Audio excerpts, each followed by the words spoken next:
What was your perspective on your sub pattern in the fourth, not going in at 6:55 and then kind of sitting? You just had to go straight for it, didn't Why not? Didn't you? You know it's the top. That's not why we lost. Obviously, for most of the game, we had some pretty good momentum. Our rotation patterns were pretty consistent. Obviously, I want to be out there, but we understand the big picture. But this game, we still have opportunities to close it out, and we just didn't. So I don't want that to be the narrative of why we didn't win. We got to execute better, especially down the stretch. But in a game like this, team coming off a back-to-back, and the way that we started the game, honestly, I know it's the league and they're talented, but that shouldn't be the case. Shouldn't have to win it twice, and we put ourselves in that position. How closely do you review games after they're done? I mean, obviously you can't do anything about it now. The game is over. But when you look at turnovers, do you look for reasons why? I mean, how do you sort of get through that process of trying not to make it happen again? You think about it right away. You kind of, especially when you self-reflect on the mistakes that you made individually and what you can do differently. It's understanding how teams are defending and where the traps are, where you can press and get yourself into trouble. And on a night-to-night, you got to be able to make those adjustments really quick. And for us, we were driving too far in the lane, getting too deep in the paint where your only option was to try to finish over a lot of length. And they, collapsed the paint, so we didn't use that to our advantage for the full game. In the first quarter we did, but after that it was kind of, bogged down a little bit, and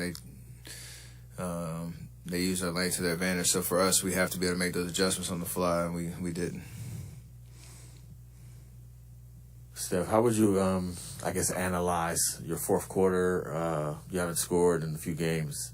Do you like the shots you're getting? Is it easy to be patient because you have other guys who can score, or is there a part of you that feels like you kind of need to get buckets in the fourth quarter? Well, we won 2 of them, so I wasn't really worried about it at all. Tonight, there was the last 2 shots in regulation. Obviously, the last one of the game winner looked good.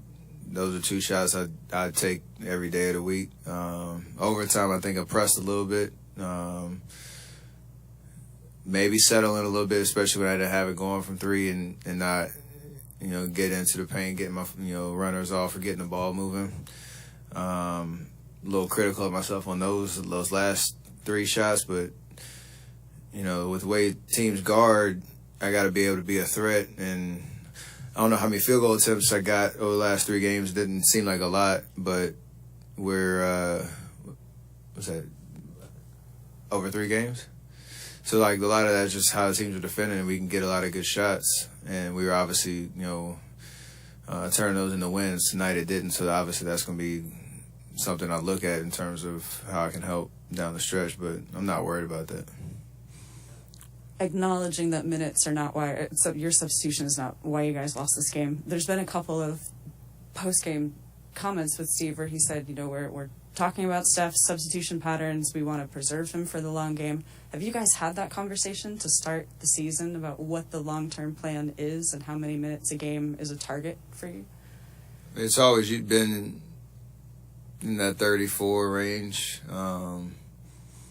We're 5 games in. I think I'm 36 or 7, whatever it is. So, again, not a lot big body of work to really analyze it at this point. And, again, 4-0 before tonight. And, again, that's not why we lost tonight. So it's not really a pressing issue in terms of how we're approaching that. But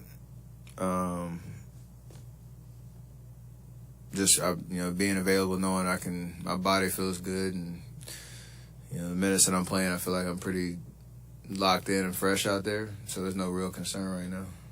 Steph, getting back to the shots, Steve was saying he feels like right now you're working too hard for the shots you are getting, and everybody has to kind of fill in around you still and learn what's going on. Do you feel that? Do you agree with the assessment?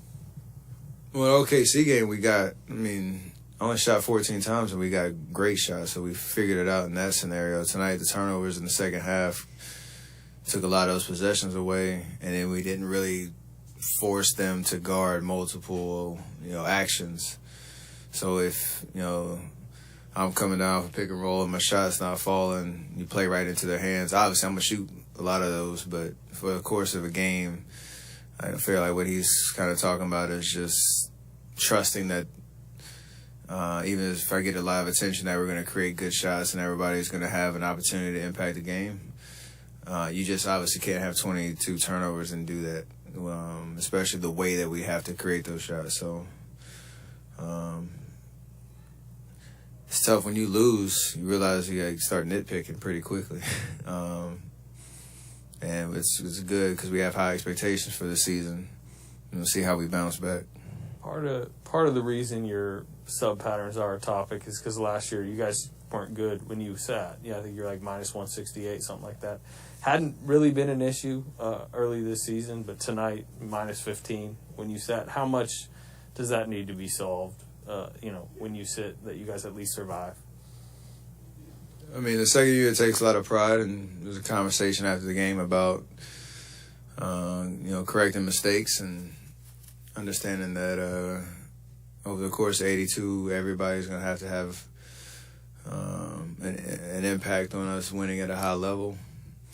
And, that's definitely important. Any winning team, you have to have a strong, solid, consistent bench, and we have the talent to do that and just have to put it together. So, starters weren't perfect tonight. Second unit wasn't perfect tonight. You end up losing. It's pretty simple math there. So I know, again, they're going to take pride in how we execute on both ends of the floor, and understand that you don't have to put pressure on yourself either. Just play basketball and just play the right way, and good things will happen. Steph, do you have any words of advice or guidance or comfort for Jordan? I mean, he's new at this whole starting in the NBA thing. He's trying to make his way through, and get another high turnover game tonight. Is there anything you can sort of impart to him to kind of help him out? Always we have a lot of conversations and a lot of feedback and back and forth on, like you said, what it means to be consistent every night. And for him, he wants it really bad. He wants to be great in this league. You can see it, but it takes time, and for him, it's just understanding that you don't have to press every night. Especially when you're on other team scouting reports, and they're going to try to take you away from your patterns and your sweet spots and all that. And especially if he's out there with a second unit, he's a featured guy, so he's going to see a lot more attention. It's just about not forcing anything and understanding the game's going to come because he's super talented. He has all the skill set in the world to do, put the ball in the basket, to play make, and he sees the court really well. He just can't press, and usually that starts, between the ears and having a vision of what you're trying to do every night. Not worrying about the end result. Like, it has to be a certain stat line. It's just when you play well and you impact the game, and he'll figure that out.